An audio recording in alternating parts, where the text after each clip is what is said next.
Hi, I'm Rachel, and this is my February 2025 book haul. This wasn't the video I was expecting to put up exactly around this time because in my author's answer video, I promised my next video would be a Would You Read It challenge one. But my Barnes& and Noble order made it to me a little earlier than expected, so I thought I could actually film my February book haul in February and hopefully get it up too. So what do you know? Also, this should be pretty short and sweet so far in 2025. Granted, we're not that far in yet.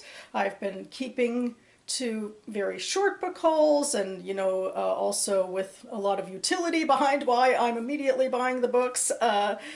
Who knows what's going to happen once the book fests and all of that come along later in the year. But for now, we're still, keeping things contained. So I just have two books to quickly share with you. The first book is Tell Me Everything by Elizabeth Strout, and I can't give you much by way of my feelings about this book, not only because I haven't read it yet, but I am officially judging it for the BookTube Prize Octafinals. In fact, I already did give some preliminary thoughts about this book in a video that I made before I started reading the ballot. I ended up buying this book, I'll say, because I was pretty sure, I belong to two library systems and, putting things on hold for both audiobook and physical book.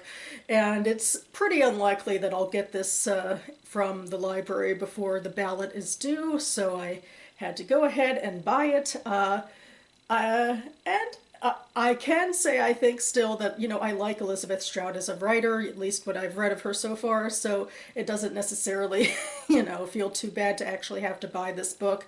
I'm also hopeful that maybe my mother or my sister might like it after me, but we shall see, and I will, give my thoughts about this book at the end of the BookTube Prize Octafinals, so it should be like the beginning of April. And okay, fine, the book takes place in Crosby, Maine, where a lot of her stories take place, and I think it follows around a lot of characters that she has previously brought to life in other books as well. This next book I'm planning to get to in April, not March, but for me that's still pretty close, and the book is Glance by Chandra Feldman. This is a book of poetry, and I do always try to push myself to read at least one poetry collection a year during National Poetry Month, so that's why I'm pretty sure this little slim collection I'll get to in April.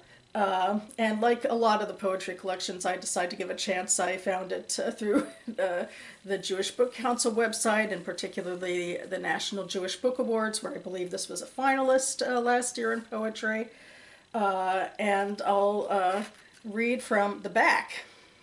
Glance, the second collection of poetry by Chandra Feldman, explores the experiences of a black and white and Jewish American family that moves abroad to find respite from contemporary racial violence. Spanning diverse landscapes in Israel and the Middle East, Europe, and the United States, the poems grapple with the inability to escape brutalities and prejudices, asking where, and if, it is possible to find a sense of home and community. Feelings of belonging and estrangement, safety and threat, as well as questions of identity, both of the self and of the family, drive the speaker to look inward and outward in order to navigate the world. Though never breaking free from the attendant anxieties, Feldman's poems revel in the beauty of environment and place as they traverse global spaces, from sea to city, from playground to museum, from orchards to synagogue, seeking a home in the world. So yeah, I think one of the things that drew me to this is there does seem to be sort of more of a sense of tangibility than sometimes I find in some poems. I mean, in, how some poetry collections have been described. I mean, even in this one, there's more of a nebulous sense of identity sometimes in this, but also it's talking about, linking it to actual places and to actual lived experiences, and actual sort of maybe family dynamics even. And yes, how, certain racial and religious identities map onto that, true. But anyway, I'm excited to see if maybe these will be more approachable even. And certainly, what she's talking about, appeals to me in, other literature, fiction and nonfiction, so hopefully in poetry too. And also I have to say another reason I'm excited and I wanted to pick this up is I really do like this cover. And so that covers it for me now. And I will link to these two books and their Goodreads pages down below.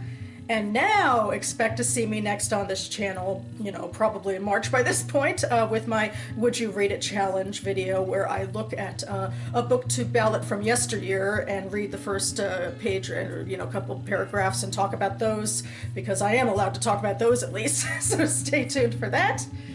And I hope you've all had a great short month in February of reading and are looking forward to what's coming down the pike in this new upcoming month of March.